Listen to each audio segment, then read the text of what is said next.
What's up, guys? This is Monolith. I'm here with John Meza, or otherwise known as Burner John, at the Halo 13 local. He is the infamous burn deck runner, and he's here to describe how his deck is run. That is correct. All right.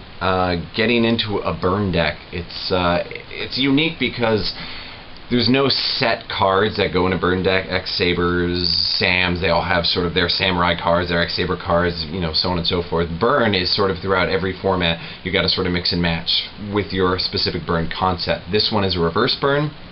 And the idea is that you get to your gift cards and your pads very fast. It may look kind of odd to people who see the actual breakdown of the deck. It may look weird, but it actually works incredibly well, but it takes a lot of patience.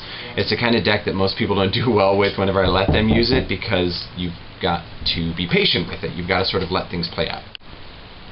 So the idea is to burn your opponent as quickly and as powerfully as possible. Right now, it's a huge draw engine. It's a stall draw, which is that's why I splash Cyber Valleys, although they'll probably be the first things to go when I side in, side out. The lava golems are fantastic because they'll take out pesky monsters, which will stop my traps, because right now everything's just so monster heavy and stopping your traps. You got all sorts of different synchros that'll cut off all my traps, you know, Sams and so on. Right now X-Sabers are the worst thing that I play against. I've beaten everything in tournament except X-Sabers.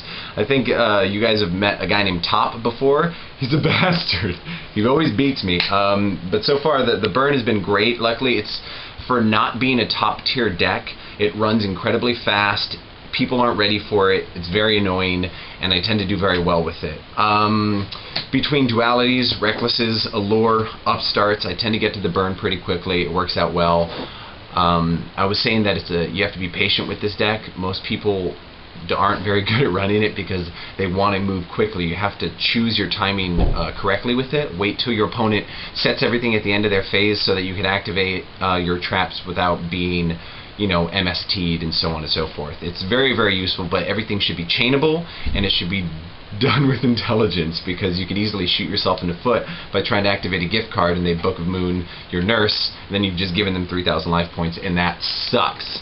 So always good to have a bribe set or another bad reaction set so you could chain to their, you know, Book of Moon your bad reaction and so on. Trap Stun sucks. Watch out for cards like that. Royal Decree shuts down the deck completely, and that sucks. So that's why MSTs are on the side. And one day, I'm going to steal someone's Pot of Duality by using my ref panel. One day. It's going to happen. But go reverse burn, man. Any questions, write them down there on the comments, and we'll answer. Because seriously, it's a unique kind of deck, and as odd as it may look, it really freaking works. It does. It hurts. Yeah. I've been on the ass end of this deck a lot. So with that, we'll move on to the main deck. Alright, so here's the main deck. As you can tell, the trap count is really, really super high, but that's the point of this deck. So let's start with the monsters. You've got 3 Battle Faders, 3 Swift Scarecrow, 3 Nurse Refuel the Fallen One. This is the main part of the deck that gets all life gain to burn. 2 Cyber Valley for stall. 2 Lava Golem. I really hate this card, so that's why he runs it. For the spells, you've got 3 Upstarts, which also helps with the burn. 3 Pot of Duality. This is obviously a proxy. 1 Allure of Darkness. Yes, the dart count is low, but supposedly it works, so yeah. Traps, you've got the Paths of Destiny. 3 Gift Card, which is the main burn. 3 Reckless Greed. 2 Cylinder. 2 Dimension Wall. 2 Samochi, which is a backup in case you don't get the Refuel. 1 Dark Bribe, 1 Ceasefire, 1 Trap of Darkness. This is actually a pretty good tech. It recurs any trap, normal trap, not anything else, that you use. So obviously it becomes another gift card, or cylinder, or reckless greed, or whatever it is that you need. 1 Threatening Roar, and 1 Solemn Judgment. And here's the sideboard.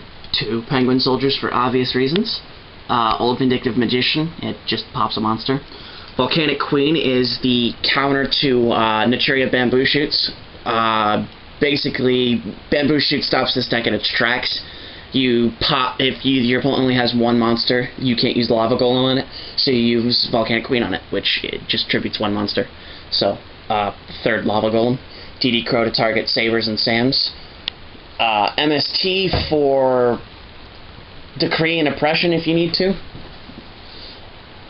Crevice against Six Sams, Sabers, and Frognarks, which is something that you'll have seen on some OG King 13's channel. So, the Third Thundering Roar, Grave of the Super Ancient Organism, which is a card that I haven't seen as much before, but it negates the effects of level 6 or higher special summon monsters, and they can't declare attacks. So, they say bye-bye to your Synchros. Goes in match, obvious reasons, and Oppression, obvious reasons. Meteor Goat token, because it's just cool. And Mystical Ref panel. Why, you ask? Well, the player of this deck wants to be able to steal someone's Pot of Duality on a turn, so Mystical Ref panel. So, that's the deck. Hope you enjoyed. Remember to rate, comment, subscribe, and we'll be putting up more stuff soon. So, with that, Monolith out.